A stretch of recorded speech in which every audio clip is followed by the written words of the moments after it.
ACB వాళ్లకు పెద్ద అవినీతి తిమింగలం చిక్కింది. హెచ్ఎండిఏ మాజీ డైరెక్టర్గా పనిచేసి ప్రస్తుతం రెరా సెక్రటరీగా నిధులు నిర్వహిస్తున్నటువంటి శివ బాలకృష్ణపై ఏసీబీ దాడులు చేస్తుంది. అంతేకాదు ఆయన బంధువుల ఇల్లు, కార్యాలయాలలో కూడా ఏసీబీ అధికారులు రైడింగ్ చేస్తున్నారు. ఏకకాలంలో 8 బృందాలుగా విడిపోయి రాష్ట్ర వ్యాప్తంగా 17 ప్రాంతాల్లో సోదాలు నిర్వహించారు ఏసీబీ అధికారులు. మణికొండలో శివ బాలకృష్ణ ఉండే ఇంటితో పాటు అమీర్పేటలో ఉన్న హెచ్ఎండిఏ కార్యాలయాల్లో కూడా తనిఖీలు ముమ్మరంగా చేస్తున్నారు ఏసీబీ అధికారులు.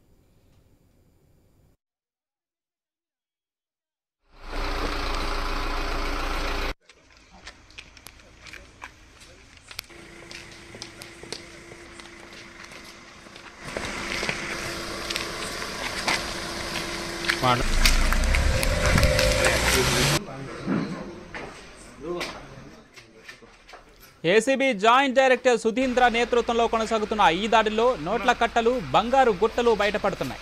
1 కాదు 2 కాదు 50కి పైగా అత్యంత విలువైన వాచ్లు, 20కి పైగా ఐఫోన్లు, బీరువాలో 5 కేజీల బంగారు నగలు, విలువైన ప్రాంతాల్లో 70 ఎకరాలకు పైగా ఉన్న భూముల పత్రాలు స్వాధీనం చేసుకున్నారు ఏసీబీ అధికారులు.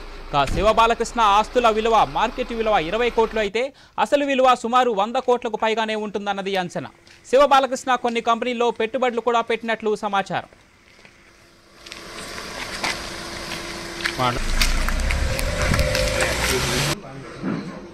అంటే ప్రస్తుతానికైతే ఆయన ఏమీ చెప్పట్లేదు. సో మేమైతే జస్ట్ చూస్తున్నాం, ఉన్న ఆస్తులు మేము ఇచ్చేస్తున్నాము. అవి ఎట్లా వచ్చాయి, ఏ రకంగా అవి వచ్చాయన్నది తర్వాత ఎంక్వైరీలో తేలుతుంది. నగదు ఇప్పటిదాకా అంటే అరౌండ్ 15.5-20 lakhs అయింది. ఇంకా still searches are going on, ఇంకా దొరుకుతుంది అంటున్నారు. సో ఇంకా వెరిఫై చేస్తున్నాం. నగదు లేదు, ఇంట్లోనే ఇక్కడే దొరికింది. అది ప్రెజెంట్ వేరే ప్లేసెస్లో అయితే ఇంకా అవి తీసుకుంటున్నాం. చెప్పాం కదా, డీటెయిల్స్ రావాలి. అక్కడ కూడా ఎంక్వైరీ అవుతుంది, సర్చెస్ కూడా కంటిన్యూ అవుతున్నాయి. మేము డాక్యుమెంట్స్ అన్ని సీజ్ చేసి ఫస్ట్ స్టడీ చేసిన తర్వాత అవి ఫర్దర్ ఎంక్వైరీలో వాటిలో తెలుస్తాయి తప్పితే ఈ స్టేజ్లో అవి చెప్పలేము. అవి రేపు తెలుస్తుంది మీకు. ప్రెజెంట్లీ ఇది చేస్తున్నాము. వేరే ఎవరో అయితే ఆరోపణలు వచ్చి అవి ప్రూవ్ అవుతాయో, అంటే అది దానికి లీగల్గా కూడా ప్రూఫ్ ఉండాలి. జస్ట్ ఆరోపణలు చేయడం కుదరదు. సో ఆ బేసిస్లో we'll verify and based on that one allegations prove అయితే, అసెట్స్ ఉన్నాయి అంటే ఇన్కమ్ సేవింగ్స్ కంటే మించి అప్పుడు వీల్ గో. చోట్ల సోదాలు జరుగుతున్నాయి, ఎక్కడ ఇంకా ముగియలేదు, ఇంకా టైం పడుతుంది. గత ప్రభుత్వ హయాంలో మున్సిపల్ శాఖలో చక్రం తిప్పిన శివ బాలకృష్ణ అదే శాఖలో ప్లానింగ్ డైరెక్టర్గా కొనసాగుతూనే కీలకమైన హెచ్ఎండిఏ డైరెక్టర్ పోస్ట్ కూడా చేపట్టారు. ప్రభుత్వ శాఖల్లో ఇవి బంగారు బాతులు కావడంతో శివ బాలకృష్ణ అవినీతికి అడ్డు అదుపు లేకుండా పోయింది. ఏకంగా 8 ఏళ్ల పాటు హెచ్ఎండిఏ డైరెక్టర్గా కొనసాగిన శివ బాలకృష్ణ సచివాలయం నుంచే చక్రం తిప్పేవాడు. రాష్ట్ర వ్యాప్తంగా బహుళ అంతస్తుల భవనాలు, భారీ లేఅవుట్ల అనుమతుల విషయంలో ఆయన మాటే ఫైనల్ కావడంతో అక్రమ భవంతులను అనుమతులిచ్చి లబ్ధి పొందినట్లు ఆరోపణలున్నాయి. అధికారులు 8 గంటలే పనిచేస్తారనుకుంటాం కదా అని, కానీ శివ బాలకృష్ణ మాత్రం రాత్రిళ్లు కూడా భేటీలు జరుపుతూ ఫైళ్లు చకచకా కదిలించేవారట.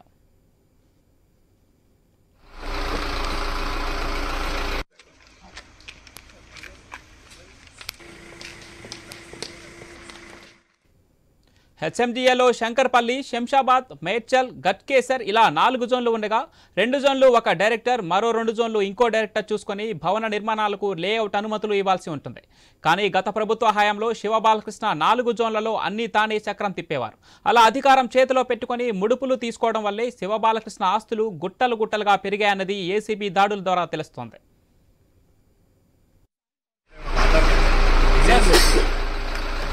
Sir, please.